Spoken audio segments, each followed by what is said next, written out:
ছাত্রদের পাশে, ছাত্রদের জন্য আমরা এই স্বাধীনতা পাইছি, ঠিক আছে, 24 পাইছি, গণঅভ্যুত্থানের পর আমরা এটা পাইছি, ঠিক আছে। কিন্তু এখন তোমরা এসে যে আমাদের ডিস্টার্ব করতেছো, আমাদের চলাফেরায় সবকিছুতে বিঘ্ন করতেছো, এটা তোমাদের উপরে মানুষের নেগেটিভ ধারণা আসতেছে। আমাদেরকে ভবিষ্যতে তোমরা পাশে পাবা না, এটাই বাস্তব। এখন যেটা করতেছে সেটা বেশি বাড়াবাড়ি করতেছে। সরকারের কাছে যদি কোনো এদের দাবি থাকে, সে দাবির জন্য তারা যমুনায় যেতে পারে, সচিবালয়ের সামনে যেতে পারে, সেখানে গিয়ে বলতে পারে। কিন্তু আমাদের সাথে এইভাবে করা উচিত না। হাজার হাজার জনগণ এরকম রাস্তার ভিতরে এখন ডিস্টার্ব করে।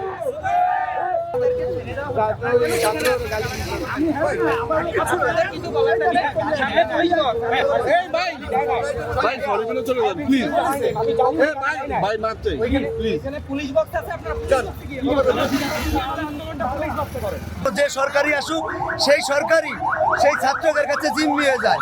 এই দেশটা তো ছাত্রদের না, এই দেশের সবারই, প্রত্যেকটা জনগণের উচিত যে সরকারি আসুক, যে রাস্তায় যাতে কোনো আন্দোলন, কোনো ব্যারিকেড না হয়, এই আইনটা যাতে সরকার করে। কারণ আমরা সাধারণ খেটে খাওয়া মানুষ, আমাদের দিন মজুর, আমাদের পেট আছে, আমাদের বাচ্চা আছে, আমরা বাল বাচ্চা শিক্ষকতা করে, আমাদের বাল বাচ্চা মাদ্রাসায় পড়ে, আমাদের তো তাদের খরচ দিতে হয়। তাহলে আমরা কিভাবে দিব? আমরা সিএনজি চালাই প্রতিদিন 3 ঘন্টা 4 ঘন্টা, কালকে 4 ঘন্টা কারণ বাজারে বয়ে রয়েছি। কে দিচ্ছে? মালিক তো 1 টাকাও কম নেই নাই জমা।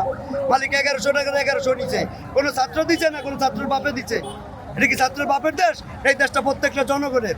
এই জন্য এই দেশের আইন করা উচিত, কোনো রাস্তা বন্ধ হবে না, যে যত কিছু হোক, একটা গাড়ি গিলাস যাতে না ভাঙতে পারে কোনো ছাত্র।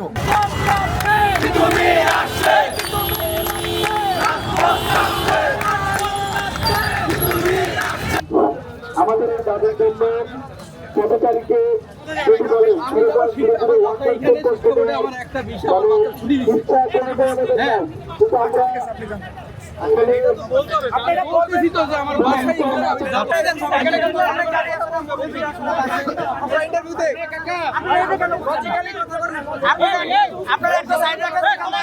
মানুষ যাবে, এটা আপনারা করেন, আপনারা তো শিক্ষিত হচ্ছেন। আপনার সঙ্গে কোনো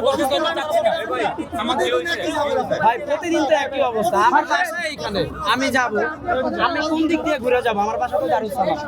মানে বাংলাদেশের মানুষ, সাধারণ মানুষ সবার কাছে জিম্মি, এখানে জিম্মি সারা জীবন থাকবে।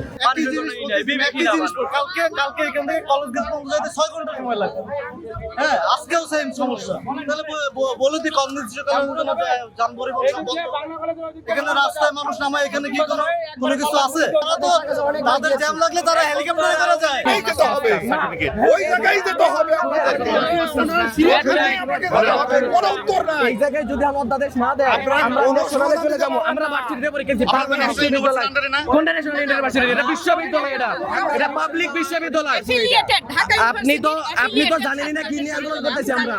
আপনি নিজেও জানেন আমরা কি নিয়ে আন্দোলন করতেছি। এই জায়গায় আমরা শুনেন, এটা 7 কলেজ ছিল বিশ্ববিদ্যালয়ের আন্ডারে, এটা থেকে বাদ দিছে, অন্তর্ভুক্তি বাদ দিছে। ঢাকা বিশ্ববিদ্যালয় থেকে সরকারে বাদ দিছে। পরীক্ষা দিয়ে ঢুকছিলে আমরা ঢাকা সেন্ট্রাল ইউনিভার্সিটি, আমরা ঢাকা